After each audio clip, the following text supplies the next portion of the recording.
શાંતાબેન, મજામાં ને? અરે ડાક્ટરબેન, આવો આવો.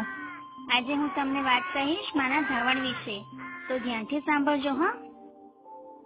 બાળકને માત્ર તમારું જ ધાવણ આપવાથી બાળક તંદુરસ્ત રહે છે અને ગંભીર ચેપથી બચે છે. બાળકને ધવડાવવાથી માતા પણ તંદુરસ્ત રહે છે. બાળકને 6 મહિના સુધી માતાનું જ ધાવણ આપવું. માતાના દૂધ સિવાય ઉપરનું કંઈ જ આપવાની જરૂર નથી. જો બાળકને ગોળ, મધનું પાણી, ગળથૂથી, બહારનું દૂધ કે પાણી જેવા બહારના ખોરાક આપવામાં આવે તો પણ ચેપ લાગવાથી બાળકને ઝાડા જેવી બીમારી થઈ શકે છે. અને હા શાંતાબેન, બીજી એક વાત, ધવડાવતી વખતે માતા બાળકને સરખી રીતે પકડે તે પણ ખૂબ અગત્યનું છે. એ માટે બાળકનું ગળું અને શરીર સીધા હોવા જોઈએ. બાળકને બરાબર ટેકો મળવો જોઈએ. બાળકની દાઢી માતાના સ્તનને અડેલી અને મોફાટ પહોળી હોવી જોઈએ.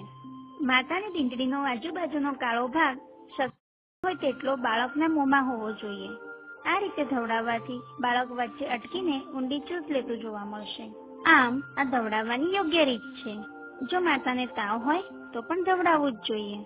શાંતાબેન, ત્રીજી એક વાત, એકવાર એક છાતીથી અને બીજી વાર બીજી છાતીએ ધવડાવવું. આ રીતે દિવસમાં 8 થી 10 વાર ધવડાવવું. ધવડાવ્યા બાદ બાળકને સીધું રાખીને થોડી વાર સુધી હળવે હાથે પીઠ થાબડવી. અને શાંતાબેન, છેલ્લે એક વાત, મા બાળકને ધવડાવે તો નવું ધાવણ ઝડપથી બને છે. બાળકને રાત્રે પણ ધવડાવવું જ જોઈએ. જો બાળક ધાવણ લેતું બંધ થઈ જાય અથવા ધાવણ બરાબર ન લેતું હોય તો કદાચ માંદું હોઈ શકે. ત્યારે તરત જ આશા કાર્યકર બહેનને મળો. તો શાંતાબેન, સમજાયું ને? આટલી વાત હંમેશા યાદ રાખજો. બાળકને 6 મહિના સુધી માત્ર અને માત્ર માતાનું ધાવણ દિવસમાં 8 થી 10 વખત આપવું. બાળકને રાત્રે પણ ધવડાવવું. ધવડાવતી વખતે બાળકને સરખી રીતે પકડવું.